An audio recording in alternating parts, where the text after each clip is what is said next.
Salut tout le monde, j'espère que vous allez bien. Bienvenue sur cette vidéo de prononciation où cette fois-ci on va parler de votre maison. Alors pas votre maison, la vôtre, hein, vous inquiétez pas, la maison en général. Hein. Il y a plein de challenges sur internet, hein. J'ai vu pas mal de trucs sur What's in my bag, What's in my phone ou des trucs comme ça. Ben, pourquoi pas le faire pour What's in my house? Qu'est-ce qu'il y a dans la maison?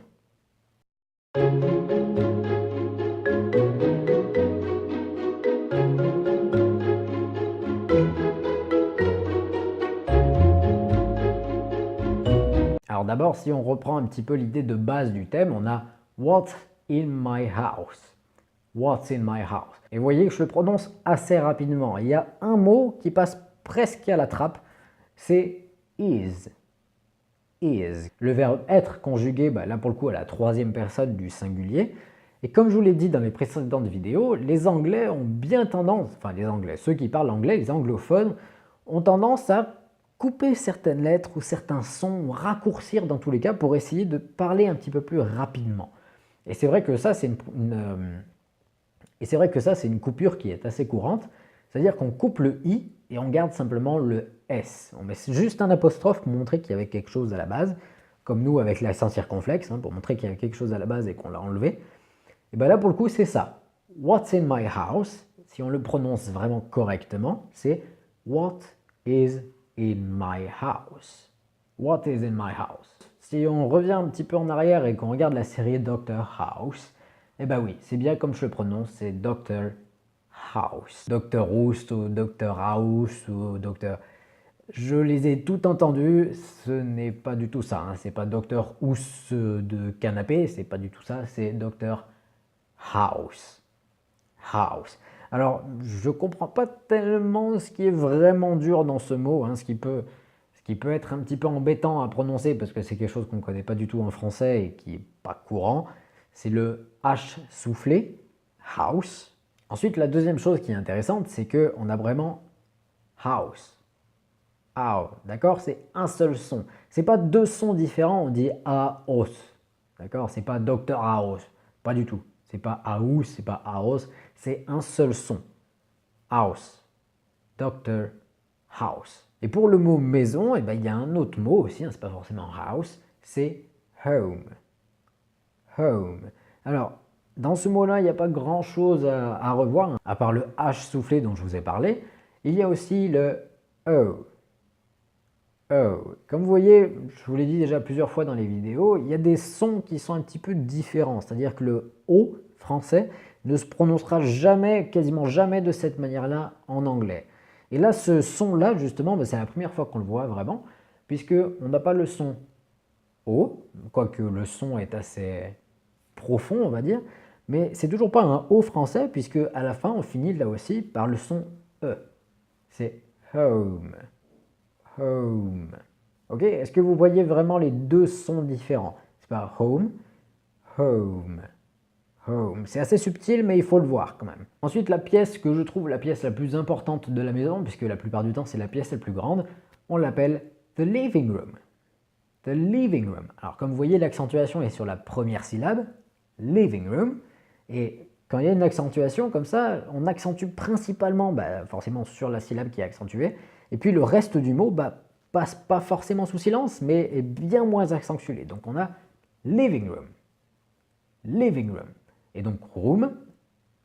Et donc room, là aussi on n'a pas ou, hein, c'est pas le son ou comme un bon français, comme le blood ou les books. Non, oubliez ça, c'est pas du tout ça, ça n'existe pas ce son en anglais.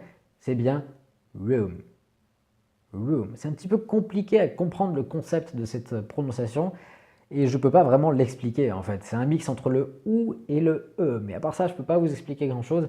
Il faut vraiment le pratiquer le plus possible pour que ça vienne naturellement au bout d'un moment, puis essayer de l'écouter. Alors pourquoi ça s'appelle comme ça? Parce que tout simplement, living, c'est la forme en ing du mot live. Live. Live qui est tout simplement vivre. Donc c'est la pièce à vivre, c'est la pièce qui vit. The living room, c'est la pièce qui vit. Et donc forcément c'est la pièce où il y a le plus de monde la plupart du temps, puisque c'est la plus grande, c'est là où il y a le plus d'activités, etc. Donc voilà, c'est la pièce qui vit. The living room. Ensuite, un mot assez simple, mais très important aussi dans la maison, c'est la cuisine. La cuisine qui se dira en anglais the kitchen. The kitchen. Et là, c'est pareil, accentuation sur la première syllabe, et le reste, on le prononce forcément, mais un petit peu sous silence. Kitchen. Kitchen. Pour ce qui est de la salle de bain, on aura the bathroom. The bathroom. Ok? Donc là, le plus important, c'est le son th. Th. Bathroom. Bathroom. Ce qui est intéressant ici, c'est deux choses. Le A, dont on a déjà parlé, qui est un peu plus guttural et qui n'est pas forcément A, c'est A. Bathroom. Bathroom. Et ensuite le th. Th. Alors finalement, dans ce son-là, ici, on va le prononcer vraiment, la langue, il faut la sortir vraiment de quelques millimètres quand même des dents, donc c'est vraiment th. Mais quand on a TH, finalement, il y a deux prononciations différentes. Celle que je viens de vous faire. Et puis, quand on a le THE, donc le pronom défini, le, la, les, eh bien, on aura the. The. D'accord? Est-ce que vous voyez vraiment la différence? The. La seule différence, c'est que pour le the français, eh bien, on aura, alors surtout ne le prononcez pas comme ça, on aura donc un petit peu plus de vibrations. Mais faites très attention avec les vibrations, faites-les vraiment tout doucement, hein, peu à peu, parce qu'il ne faut surtout pas que ça ressemble à the, the ou tout ce que vous voulez. Ce ne sont pas les mêmes vibrations qu'en français. C'est un tout petit peu de vibration, mais on garde quand même la langue légèrement entre les dents. The. Ok? Donc c'est the bathroom. The bathroom. Là aussi, si on décompose le mot, on aura le mot pièce, hein, room, et le mot bath. Bath, qui est simplement le bain. Donc le bathroom, c'est la pièce du bain. Alors attention, parce que bathroom, ça peut vouloir dire simplement la salle de bain, comme ça peut vouloir dire les toilettes. Et oui, parce qu'il y a certaines personnes qui, par mesure de politesse finalement, ne vont pas vous demander « Where are the toilets ?» Parce que, voilà, c'est quelque chose, on sait ce qu'on fait aux toilettes et c'est pas forcément très ragoûtant, donc on va simplement demander « the bathroom », la salle de bain. Donc faites attention là aussi au contexte, ça peut vouloir dire salle de bain mais aussi les toilettes. Et enfin on a bedroom. Bedroom. Pareil, la prononciation sur la première syllabe, bedroom. Et là aussi si on décompose le mot, donc room, pièce, et bed qui est le lit. Bedroom.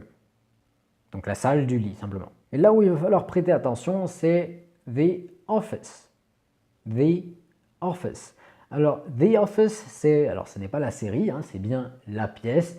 Et justement, c'est là que je veux insister un petit peu, c'est la pièce. La pièce, c'est le bureau. C'est-à-dire quand vous voulez travailler, vous vous rendez dans votre bureau, dans la pièce. Et là, on parlera de The Office. The Office, non pas The Office, mais bien The Office. C'est bien E. Et faites très attention, faites bien la différence entre Office et desk.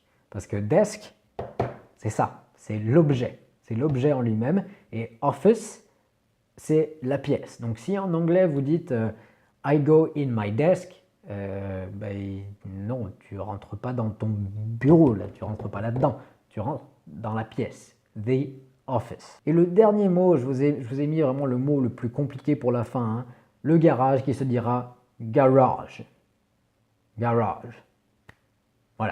Voilà, cette vidéo est terminée, j'espère qu'elle vous aura plu. Si c'est le cas, n'hésitez pas à me laisser un petit pouce en l'air, à laisser un commentaire si vous avez des questions, partagez la vidéo, partagez mon compte Instagram et puis allez le rejoindre aussi, c'est important. Et puis on se voit la semaine prochaine pour un nouveau thème qui parlera de la nature.